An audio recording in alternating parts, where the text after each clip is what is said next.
Olá, meus amigos, tudo bem? Eu sou o professor Nunes de Geografia e nós vamos resolver as questões relacionadas à nossa matéria a partir de agora da prova da FUVEST primeira fase. Vamos a elas? Olha só, a prova da FUVEST em Geografia esse ano veio bastante diversificada, uma prova bastante ampla, mas com um nível de dificuldade considerado médio. O aluno bem preparado, o aluno que prestou atenção nas nossas aulas, certamente foi muito bem nessa prova, se não gabaritou a prova em Geografia. Vamos às questões. Olha só, a primeira questão da prova V, a questão de número 14. A questão apresentava aqui algumas das principais projeções cartográficas. Vamos lembrar, a projeção cartográfica é uma forma de projetar, de representar a superfície terrestre num plano. Se o aluno lembrasse das observações que nós fazemos em aula, de que nenhum mapa é perfeito, que todo mapa apresenta deformações, imperfeições, que nenhum mapa representa completamente a realidade, facilmente ele resolveria esta questão. Ora, professor, mas por que todo mapa apresenta deformações?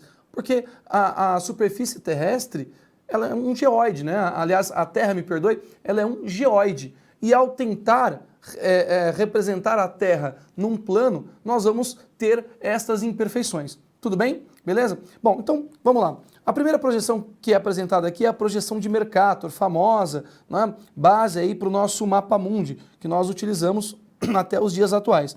Uma projeção que foi confeccionada lá no século XVI e que apresenta os seguintes problemas. Primeiro, uma crítica que é feita à projeção de Mercator, que ela é eurocêntrica, e segundo, que ela altera o tamanho das áreas em direção aos polos, à medida que nós nos afastamos da linha do Equador. Veja como a Groenlândia está grande aqui, a Europa maior do que de fato é. Enfim, a segunda projeção é a projeção de Peters, uma projeção que já tem outras características, já é bem mais recente, do século XIX, uma projeção que, embora estabeleça a correta proporção entre as áreas, deforma o contorno, altera as formas das áreas continentais, tá bom?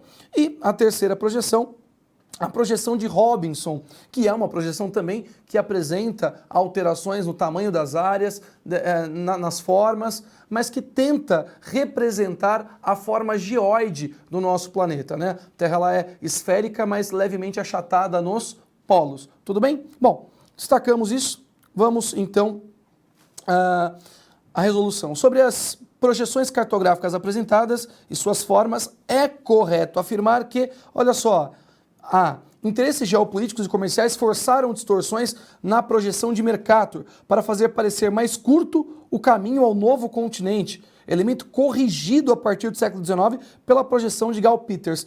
Não, essa questão aqui, essa alternativa está incorreta. Agora, olha só a B. As três projeções apresentam distorções, todas elas apresentam, né? Uma vez que a Terra tem forma aproximada de um geoide e sua projeção num plano ficará distorcida. Então, claramente aqui a alternativa B de bola, tá bom? Bom, enfim, vamos à próxima. Questão de número 15.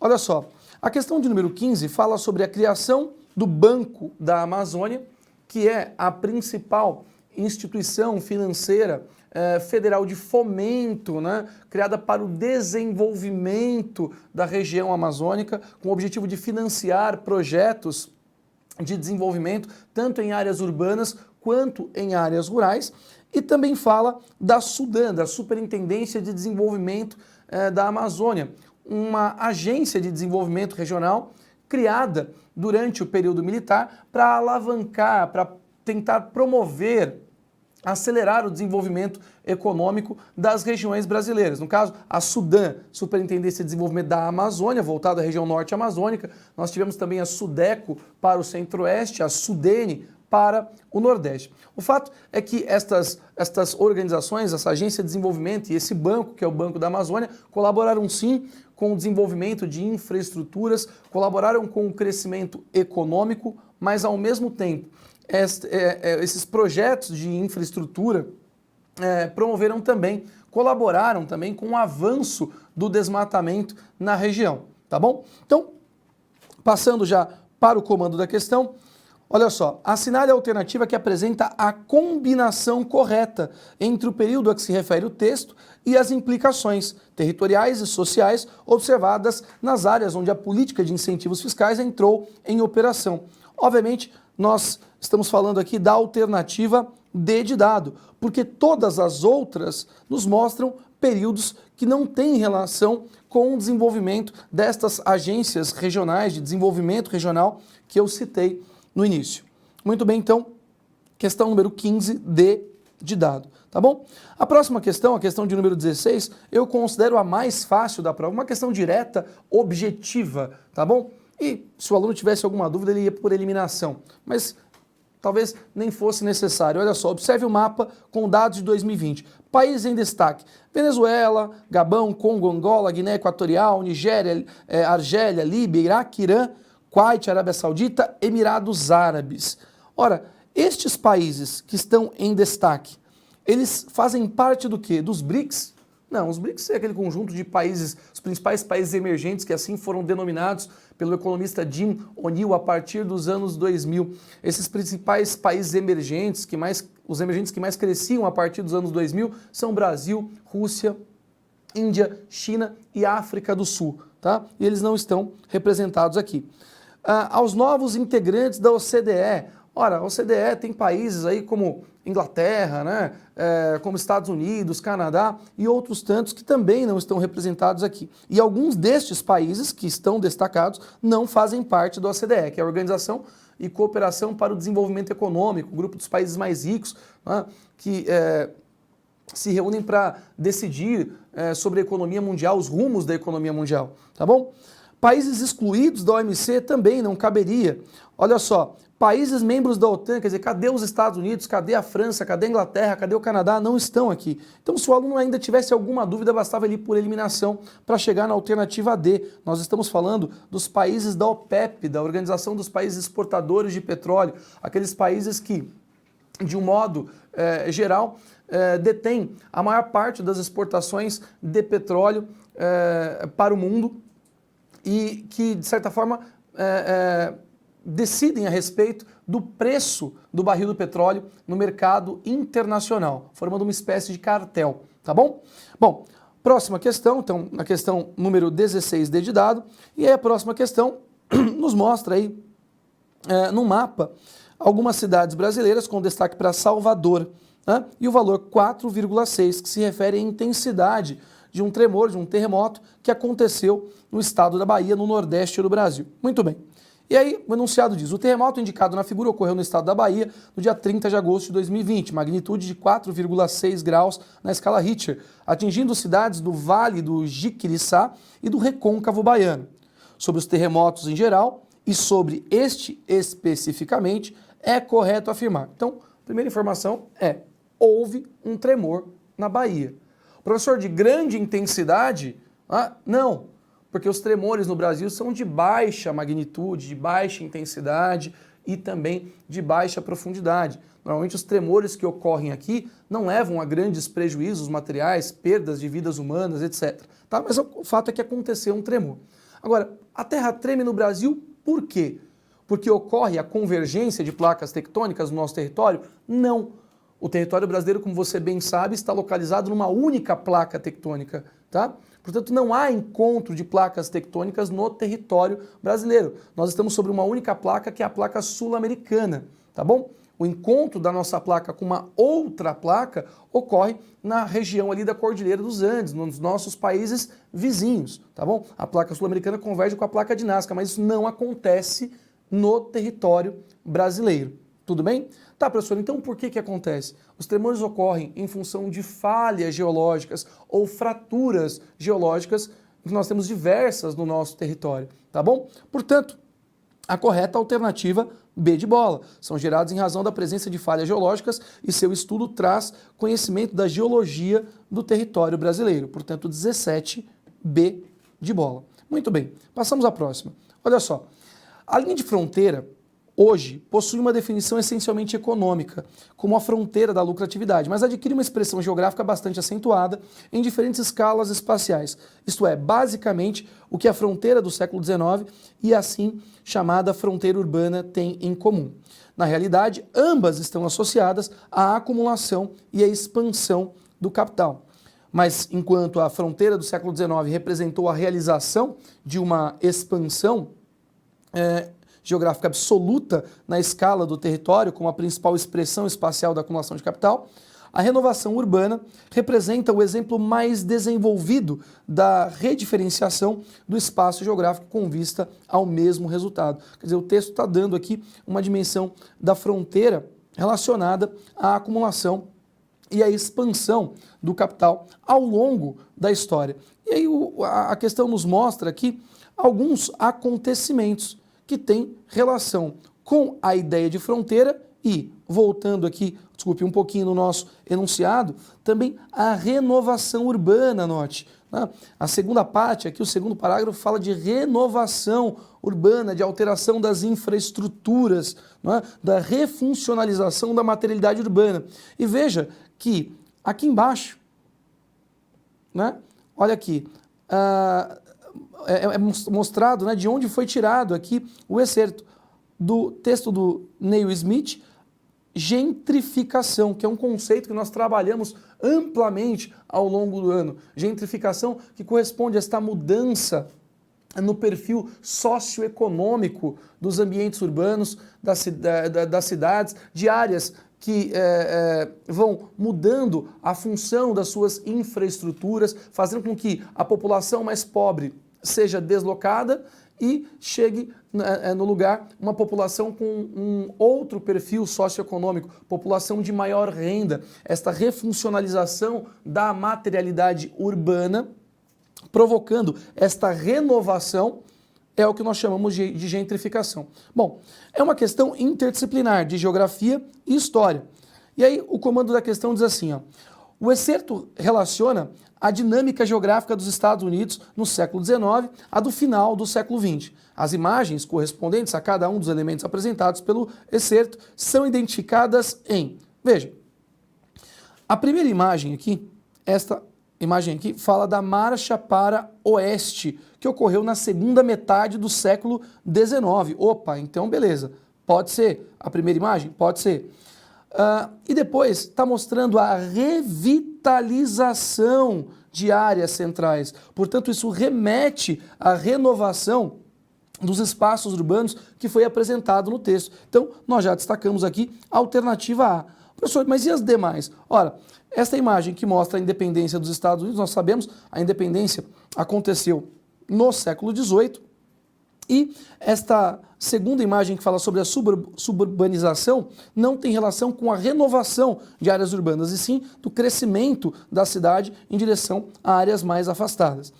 As outras imagens, festa do chá de Boston, aconteceu ao longo do século XVIII, mas está relacionado com a Revolução Americana. E a segunda imagem tem relação com a concentração de empresas de grande desenvolvimento tecnológico, né, de grandes instituições de pesquisa que configuram o Vale do Silício, na costa oeste dos Estados Unidos, o principal tecnopolo que nós temos no mundo. A D de dado apresenta a Guerra de Secessão, né, que aconteceu ao longo do século XIX, entre 1861 e 1865. E a segunda imagem nada tem a ver com renovação urbana, tá? Na verdade, ilustrando aí a construção do muro que separa os Estados Unidos do México para conter a imigração ilegal, o tráfico de drogas que nós tratamos em aula. E a última, o descobrimento dos Estados Unidos. A gente sabe que a América ela foi descoberta ainda no final do século XV, mas a ocupação efetiva dos Estados Unidos acontece no século XVII, né? Entre o final do século XVI e o século XVII. E aqui, a imagem que mostra o gueto também não tem a ver com renovação urbana, e sim com a periferização, com a segregação socioespacial em ambientes urbanos. Muito bem, então, esta questão 18, a alternativa A. A 19 nos mostra um esquema que trata da urbanização. No início, nós tínhamos a cidade política, com um caráter mais limitado. Depois a cidade ampliou a sua função para a função comercial, então as cidades eram aqueles centros onde as pessoas iam lá fazer as suas compras, né, resolver alguns problemas, né, ir em alguns órgãos públicos, é na cidade que nós temos a sede da prefeitura, enfim. Né, mas a partir do momento que nós temos o desenvolvimento da indústria, é que nós vamos ter no mundo um elevado crescimento urbano. Tá? E aí nós vamos ter uma aceleração do processo de urbanização, uma vez que nós vimos também, muitas vezes, que a indústria é o principal fator que leva a saída do campo em direção à cidade, é o principal fator de atração que leva ao intenso êxodo do rural. E aí nós vamos ter um crescimento acelerado das cidades, a ponto de hoje o mundo ser um mundo considerado urbano. A maior parte das pessoas hoje, mais da metade das pessoas no mundo, mora em cidades. Mas essa urbanização, que na maioria das vezes ocorreu de modo caótico e desordenado, alcança o que o Henri Lefebvre considerou aqui uma zona crítica, tá bom? E ao passo que nós temos a mecanização do campo, a modernização do campo, nós vamos ter também uma subordinação completa do espaço agrário ao espaço urbano, ou seja, uma relação direta entre campo e cidade. Muito bem. Olha só, o esquema apresenta a linha de urbanização da sociedade que vai de 0 a 100%. Considerando os referenciais trazidos no esquema, fazem parte do contexto identificado como zona crítica, o que nós estamos vivendo hoje, né? Nós vivemos um mundo onde ocorre o predomínio do capitalismo neoliberal. Tá? E a partir desse capitalismo neoliberal, muitos problemas, né, têm ocorrido, como, por exemplo, a crise imobiliária que aconteceu a partir dos Estados Unidos em 2008 e acabou afetando mercados do mundo inteiro. Portanto, alternativa C. Bom, próxima questão. A próxima questão agora é a questão de número 20. Olha só, o acordo entre Mercosul e União Europeia está sendo discutido há cerca de 20 anos e prevê, entre outros elementos, a redução progressiva das tarifas de exportação entre os blocos. O Brasil, que é um grande exportador de produtos de origem agrícola para o mercado europeu, teria redução tarifária para exportação de produtos como carne, açúcar, enfim. Para a ratificação, o que é a ratificação? A confirmação do acordo, para ele passar a valer, o Parlamento Europeu aprovou uma resolução que manifesta a importância do compromisso dos países do Mercosul, obviamente com destaque para o Brasil, com a implementação, com os compromissos firmados no Acordo de Paris. A relutância em ratificar o acordo entre o Mercosul e a União Europeia por parte de alguns países da UE em 2020 deveu-se, entre outros fatores, aqui. Ora, este acordo, para alguns economistas, pode beneficiar o Brasil, uma vez que com uma entrada mais facilitada dos nossos produtos em países europeus, o Brasil vai ganhar um mercado bastante abrangente, né? A gente sabe que o mercado europeu é bastante grande. Entretanto, alguns países criticam o fato de, especialmente o Brasil, não estar cumprindo os seus compromissos esses estabelecidos na Conferência de Paris, no recente acordo de clima realizado em 2015. Então, quer dizer, a atual política brasileira em relação ao meio ambiente tem trazido para o Brasil consequências negativas na esfera econômica, nas suas relações comerciais, tá? O que, de certa forma, interferiu aqui na ratificação do acordo entre os dois blocos econômicos, entre o Mercosul e a União Europeia. Muito bem. Portanto, alternativa E.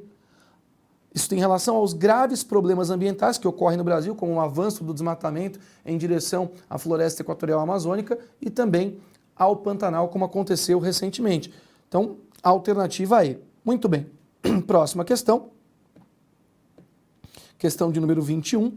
Tá lá. O sistema aquífero Guarani abrange parte dos territórios da Argentina, do Brasil, do Paraguai e do Uruguai. Possui um volume de 37 mil quilômetros cúbicos e área estimada em mais de 1 milhão de quilômetros quadrados. Na parte brasileira, estende-se sobre 8 estados: Goiás, Mato Grosso do Sul, Minas Gerais, Paraná, Rio Grande do Sul, Santa Catarina e São Paulo. Ora, nós estamos falando aí daquele que é considerado um dos mais importantes aquíferos que nós temos no mundo, um imenso reservatório de água doce, tá? Bastante utilizado por algumas atividades econômicas, como é o caso da agricultura, e cuja maior parte se estende ao longo do território brasileiro.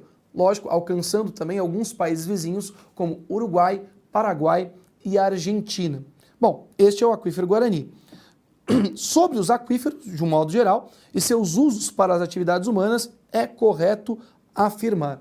Ora, o que nós precisávamos saber aqui? A definição de aquífero. O que é um aquífero? Um aquífero é um grande reservatório de água que surge a partir da infiltração da água da chuva em superfícies com terrenos sedimentares, que por serem porosos, permitem a infiltração da água da chuva. Então, olha só, alternativa A, ocorrem formações geológicas que contêm água em quantidades significativas, que se movimentam no seu interior em condições naturais, permitindo o seu uso para o abastecimento público e também, naturalmente, instâncias turísticas de águas, minerais e termais, como, por exemplo, termas de Olímpia, né, que nós temos em Olímpia, na verdade, Poços de Caldas, entre outras áreas em que essas águas do aquífero podem ser utilizadas, tá bom? Então, alternativa A. Muito bem. Próxima questão, questão de número 22, diz assim: o Monte Everest é o pico mais elevado do planeta, localizado no Himalaia, na fronteira da China com o Nepal, quase 9.000 metros aí de altitude. Possui 5 estações meteorológicas em diferentes altitudes, funcionando desde 2019. Entre elas, a estação mais elevada do planeta, com 8.430 metros de altura, que registra dados valiosos para a climatologia. Esse projeto foi liderado pelo Dr. Paul Andrew, geógrafo e climatologista, cuja equipe projetou e treinou por meses para instalar rapidamente a estação meteorológica em tal condição adversa e em menos de 90 minutos. Mas que condição adversa seria essa? Nós estamos falando do ponto mais alto do planeta com quase 9.000 metros de altitude. Lembra das aulas de clima? Quanto mais alto, mais seco, né? E também, quanto mais alto, mais frio. E também, quanto maior for a altitude, mais o ar será rarefeito, tá? Haverá menor concentração de gases e menor concentração de oxigênio, tá bom? Então, quanto mais alto, mais frio, e quanto mais alto também, mais rarefeita será a atmosfera, tá bom? Então, olha só. A dificuldade de instalação da estação na altitude citada se deve, alternativa C, às temperaturas reduzidas, as temperaturas muito baixas, e a baixa concentração de oxigênio nessa altitude. O ar será mais rarefeito. Tá? Elevadas condições de umidade? Não. Né? Olha só, ocorrência de chuvas, nevascas, ok. Precipitação na forma de neve, sim, mas não de intensas chuvas. Os dias mais curtos nessa altitude, ora, a variação de altitude nada tem a ver com a variação de luminosidade no território. Então, não. A elevada pressão atmosférica, não. Porque nós sabemos que quanto mais alto, menor a pressão atmosférica. Então, alternativa C.